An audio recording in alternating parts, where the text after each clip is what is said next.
NASA's Jet Propulsion Laboratory presents the Von Karman Lecture, a series of talks by scientists and engineers who are exploring our planet, our solar system, and all that lies beyond.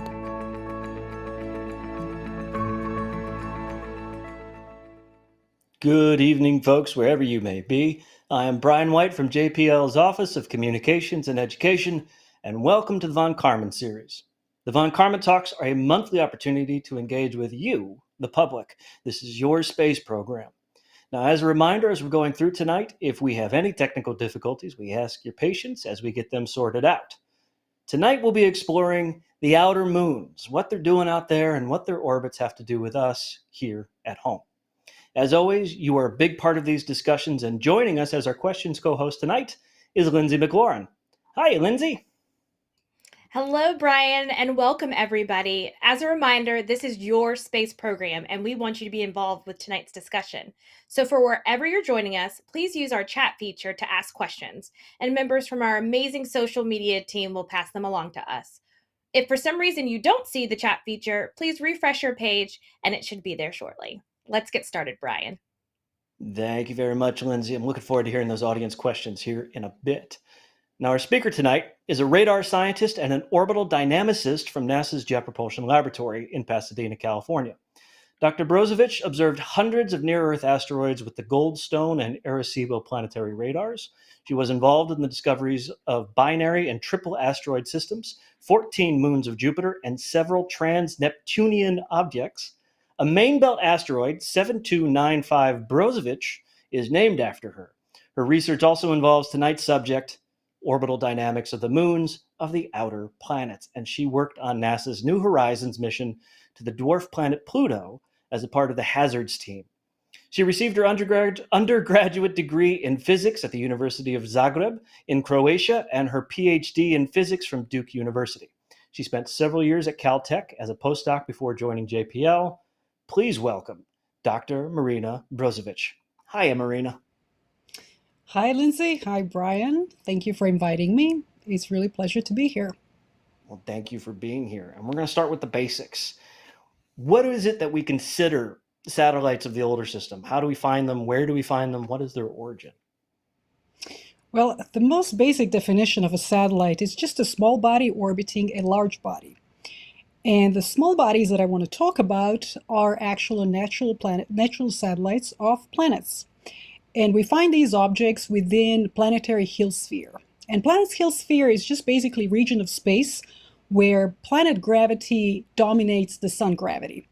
And the size of these heliosphere, it depends on how massive the planet is. And actually, let's go to our first slide. And so it depends how large the planet, how massive the planet is, and how far away it is from the sun. So here we see kind of visual comparison of the heliospheres of the planet.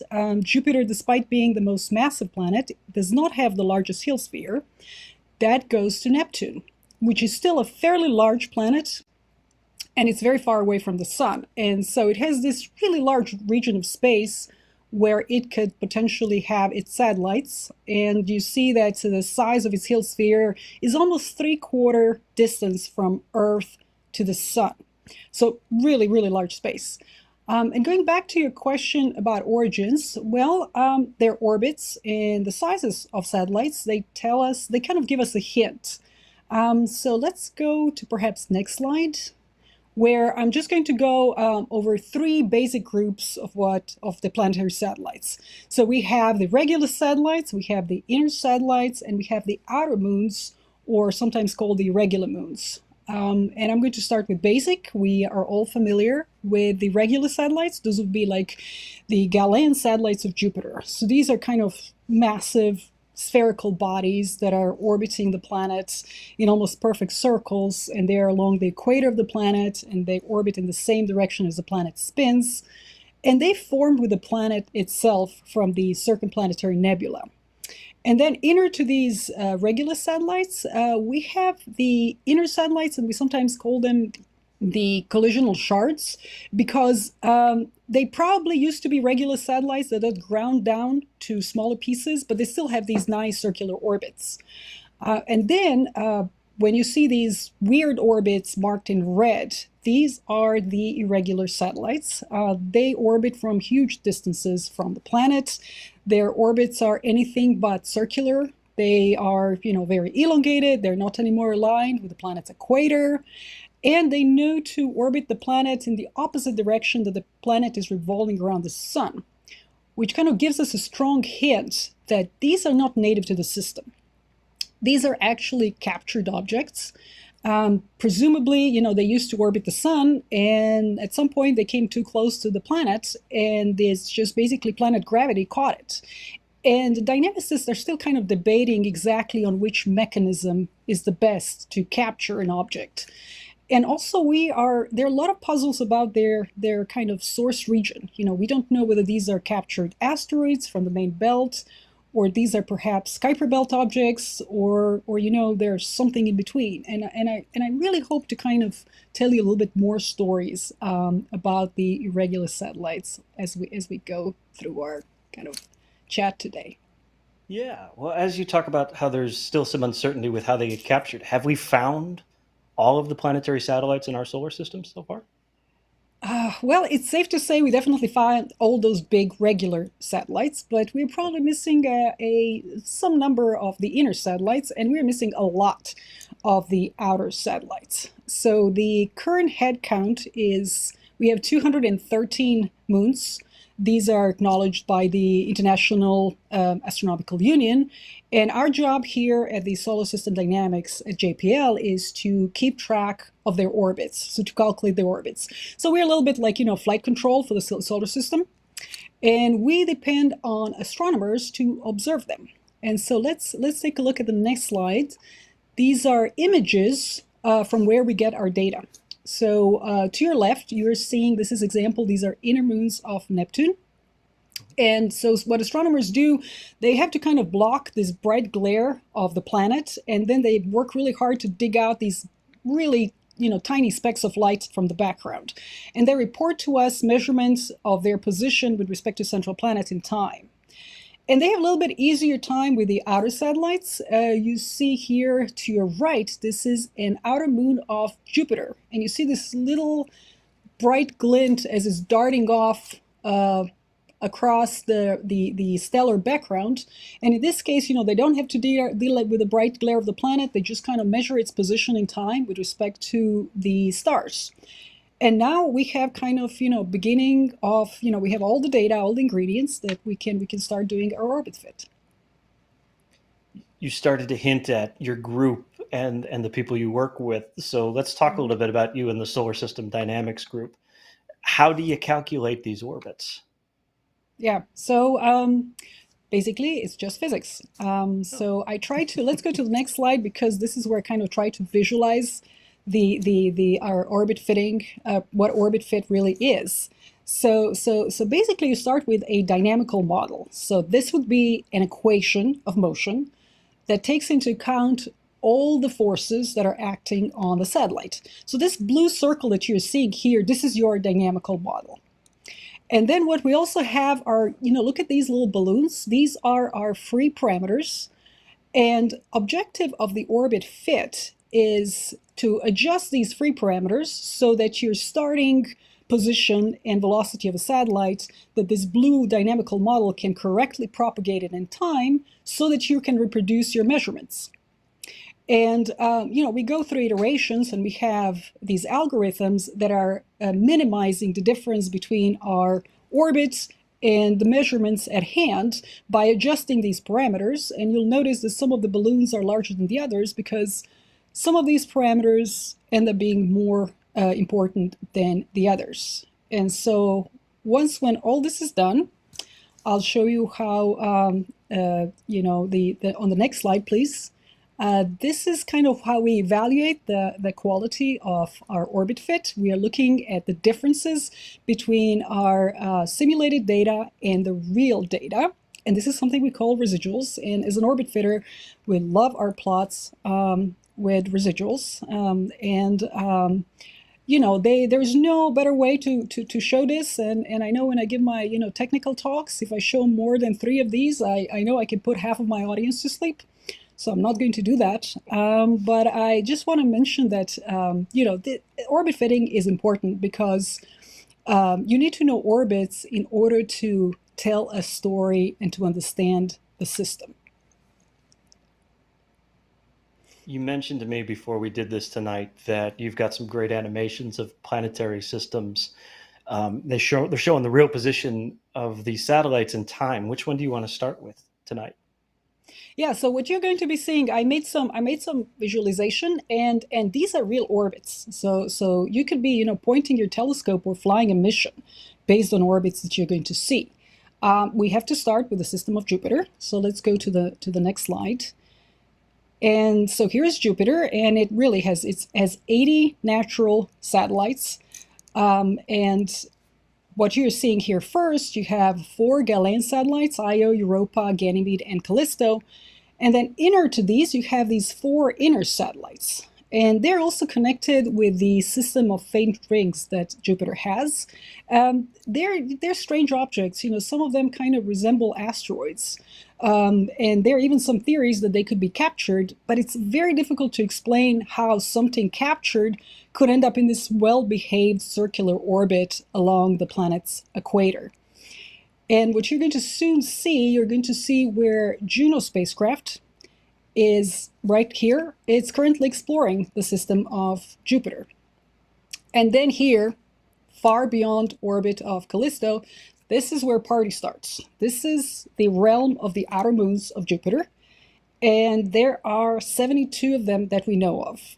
So the ones in yellow, they are what we call the prograde moons. Basically, they're revolving around the planet in the same direction that planet is revolving around the sun. And the red ones are revolving in the opposite direction, so these are the retrograde moons. And the largest representative of these moons in yellow, it's called Himalaya. Quite large. It's about 140 kilometers in diameter. And it's related to some other members of this group in yellow. Basically, the idea is that once upon a time, this was a larger object that collided with something. And then we're looking at these shards that evolved into their own orbits. And similar story, you're looking at this yarn of red satellites. So believe it or not, there are like three families there that also presumably once upon a time were much larger body that got collisionally disrupted. And, we at SSD, we calculate the current orbits of these satellites, but there are dynamicists out there that spin these orbits backward and forward in time for millions, even billions of years, because they want to answer questions about their origin and their ultimate destiny. And there are always some interesting stories to tell. So I really want to draw your attention to this moon in white. It's called Valetudo. And that one is the outermost prograde moon. Basically, it is orbiting in a region of space where everybody else is retrograde. So it is kind of driving against traffic. And what dynamical studies are showing is that sooner or later it's going to cross paths and have head-on collision. And another thing we know about this moon, it's very small. It's about only maybe 1 kilometer in size, perhaps smaller. And it doesn't have any other piece that is related to it. So that kind of brings an interesting story, and that is that it's perhaps the last surviving member that got ground down to this tiny little piece and that ended up creating perhaps some of these big retrograde families in past head-on collisions. I love Jupiter, but personally, I love looking at Saturn. And I know that Saturn has more moons than Jupiter. First off, am I right about that? And how do the rings of Saturn fit into this story about the satellites? Yeah, okay, well, funny that I have an animation about Saturn. So let's go to the next slide. So you're correct. Saturn has 83 moons, natural satellites, while Jupiter has 80. The most obvious thing at Saturn are this huge system that, its rings. We think they originate from a disruption of a small moon some 100 million years ago. And even the current moons in the system, they still play a role in the life of rings. They're either responsible for these gaps in the rings, or they're actually source of material themselves. So let's take a tour here. You are seeing there are 24 regular satellites of Saturn. So the blue colors are the large satellites. So those would be like Rhea or Titan. And then in these light colors, these are tiny little guys. So that would be like Daphne or Atlas.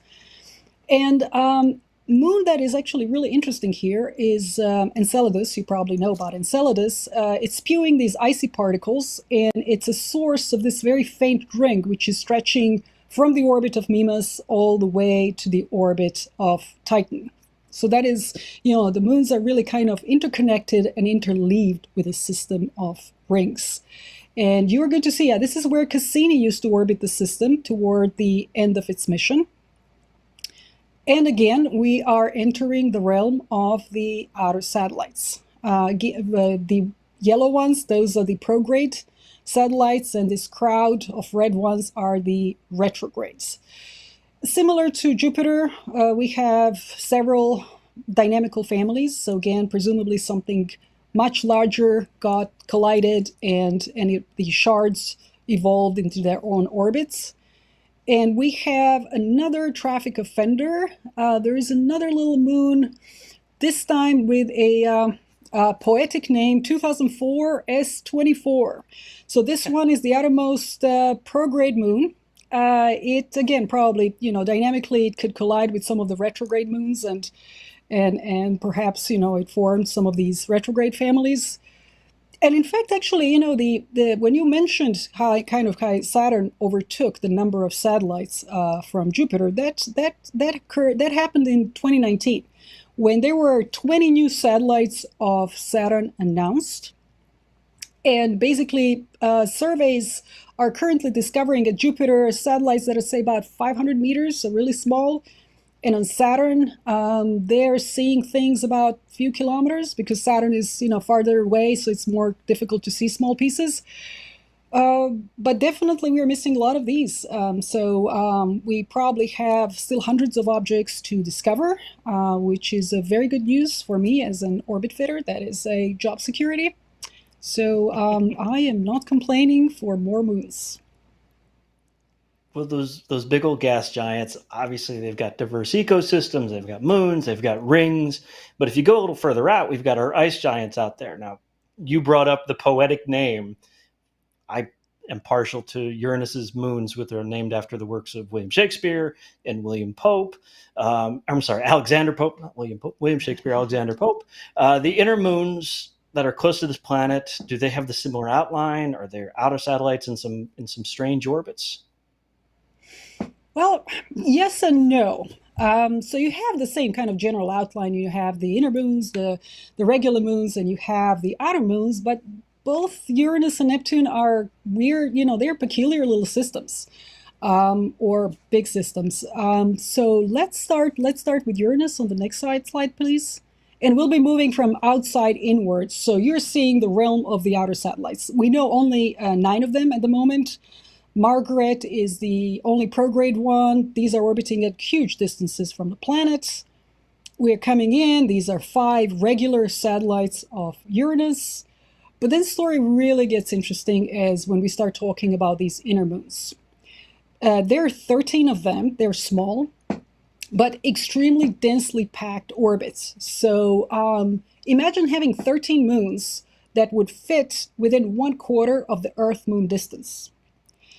And these moons are kind of, they're small, but they still have mass, and they kind of keep bumping at each other. And to make things worse, they are in a, some of them have integer relationship between their orbital periods. And these states are called resonances.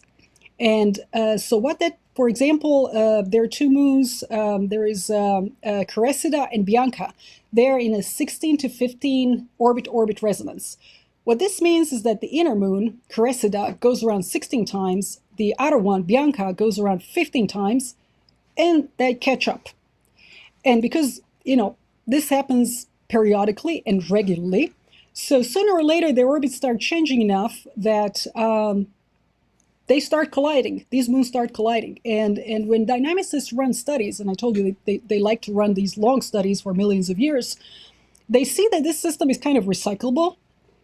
It goes through periods of, the moons colliding. You have a temporary system of rings, and then they all coalesce again into moons. So we don't know how many times, Uranus went to this having system of rings, having system of moons, and back and forth. And even today, you have a very faint ring between the moons called Portia and Rosalind. So interesting kind of phoenix-like system that keeps, going through these cycles. Well, let's keep working our way out there. Let's get to Neptune. Voyager 2 flew past in 1989. I love this image of Neptune's giant moon Triton. So if we bring up number 10, yeah, there it is. You can see evidence of nitrogen ice volcanoes on its surface. So how unique is Triton, and are there other notable moons in the Neptune system? Well, Triton, as I said, it's really neat. I mean, it's huge. This is 2,700 kilometers in diameter. So, and given how massive it is and everything, this looks like a regular moon of Neptune, kind of that formed with the planet itself. But then you look at its orbit, I always go back to the orbit, and it tells us a very different story. So let's take a look at the orbit of Triton on the next slide. And so, yeah, this is what you see. So you see these little moons in yellow. Those are your well-behaved inner moons. Everybody's in circles and, lined up with the planet equator. And then you have Triton. And Triton is obviously aligned. And not only aligned, it's going the other way. So the leading theory is that Triton is actually a captured object. It's a captured Kuiper Belt object, something similar to Pluto. And this capture happened early in the solar system history, and as a result, it completely destroyed the original population of the moons of Neptune. And let's take a look at the close-up on the next slide of the inner moons of Neptune. So next slide, please. Yes, so these are not original moons of Neptune. These are, again, Neptune probably ended up, the original population probably collided between themselves. Neptune had a system of rings. And then this is what happened afterwards. They coalesced from these rings into, again, clumps that we call moons. There are 7 of them, again, very tightly packed system. The entire system would fit within 1/3 of the distance from Earth to our moon. They orbit really fast, like Proteus, the outermost moon. It takes it a little bit more than 1 Earth day to orbit the planet. But weird little system. But even bigger puzzle, I'm going to show you on the next slide. And let's see, next slide. Yes, this is a moon called Nereid. And if you remember in the beginning of your talk, I was showing you my fit to orbit of Nereid. There are those residuals. And Nereid, there is theory, it has this very distant, elongated orbit. It's a prograde moon. And the theory is that it could be the last original moon of Neptune, that Neptune had before capture of Triton, and that it got scattered into this distant orbit after kind of Triton barged into the system. Nereid is fairly large. It's about 360 kilometers, and it's orbiting around the planet just under 1 Earth year, about 360 Earth days. I don't want to forget about my outer satellites, so let's go to the next slide, because that kind of, this is probably my, the favorite system of the outers. I already mentioned, so Neptune has the largest Hill sphere where it can capture its satellites. And this is what I mean large. You see the scale here? This is 1 astronomical unit, so this would be between distance from the sun to the Earth.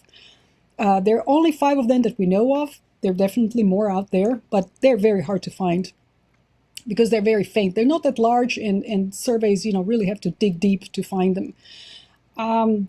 This one that you particularly see, this one called Neso. Neso takes 27 years to orbit around Neptune, and we actually have only data for like 10 years. So a lot more data to be collected here, a lot more to learn. And I'm saying this is, it's really a great story with these outer moons of Neptune. A lot of great information tonight, and a lot more information to come down the road as you keep studying and exploring these. As we're getting closer to our audience questions, Is there anything else you'd like to say about the work that you do? Well, so far I was telling you why orbits are important in order to learn about, the science of the system, about the origin of the moons and their dynamical evolution. But, orbits are very practical things as well. They're important for the missions. Because in order to fly a mission, you need to know where your targets, your destinations are. So let's take a look at the next slide, because I want to tell you about one of my favorite missions, and that is New Horizons. That the spacecraft ended up flying through the system of Pluto, exactly through the bullseye of the system, in 2015. And the spacecraft at that time was 9.5 years on the road, so a long time, and it was moving incredibly fast. This was like, bat from hell. It was like 13.8 kilometers a second. And so you rush to get to Pluto, and then all the data are collected within like several hours. So those are your best data, the highest resolution ones.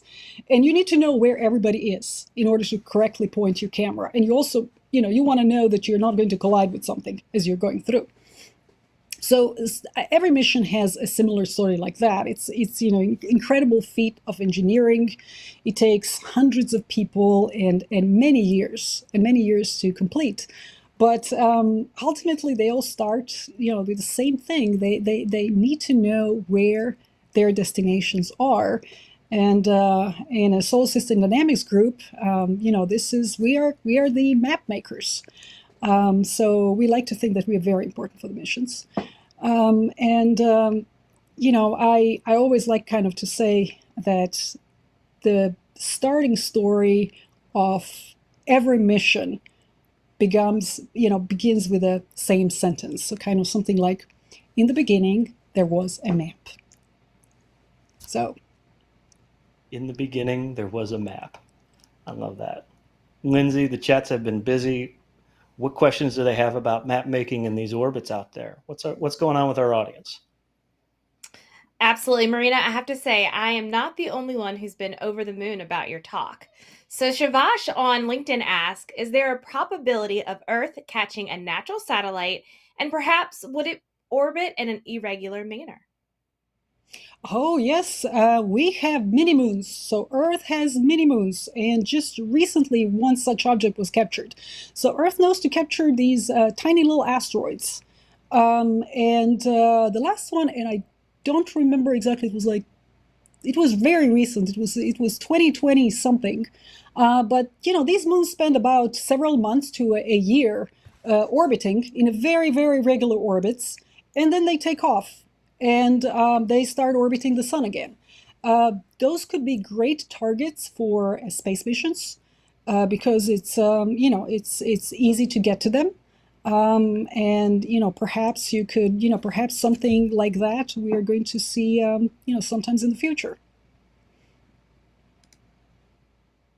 Awesome. Marina, Paul on Facebook is asking, would it be reasonable to assume that some of the moons of Jupiter are a part of what used to be a ring? Yeah, so Jupiter has a ring. It has, there is Io is spewing a whole bunch of particles. And also the inner moons that I mentioned that are orbiting closer to the planets than Io, they're also sources of a material. They're thought to be sources of material that are creating this very faint rings of Jupiter.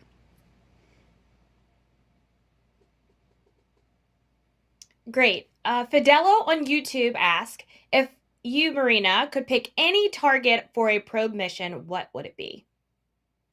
Oh, so many targets. Well, Triton would be a natural choice. That is a weird moon. As I said, you kind of have a Kuiper belt object caught around Neptune. And I would also, Nereid always kind of piques my interest because it could be an original satellite of Neptune. It's perhaps a very different object. So it would be interesting to Triton. I think Triton would be something that I would like. But there are many other moons. Thank you. Dean on Facebook would like to know, how large are the objects that you've found? So I'm not sure objects. So I don't know. So I can tell you if he's asking about current surveys.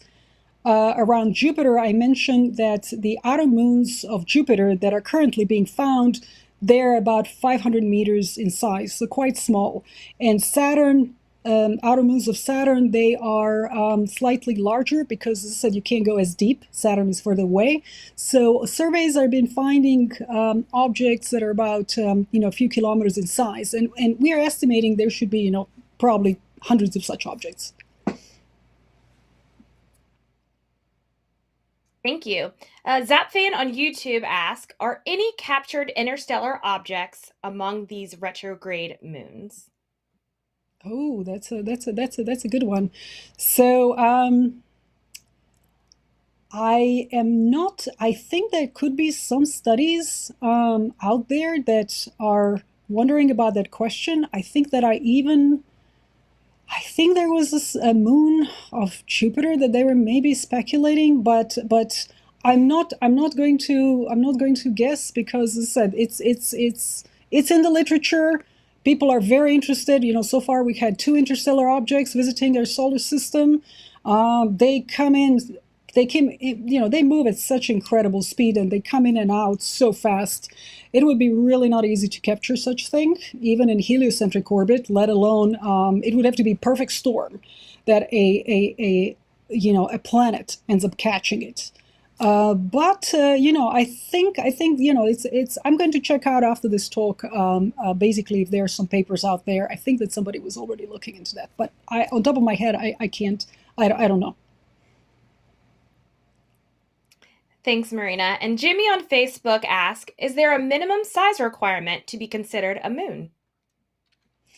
Is there a minimum size? Well, I think that as long as you're a small object orbiting a larger object, you're considered a moon. I can tell you that I work on asteroids, and we have some very tiny binary near-Earth asteroids.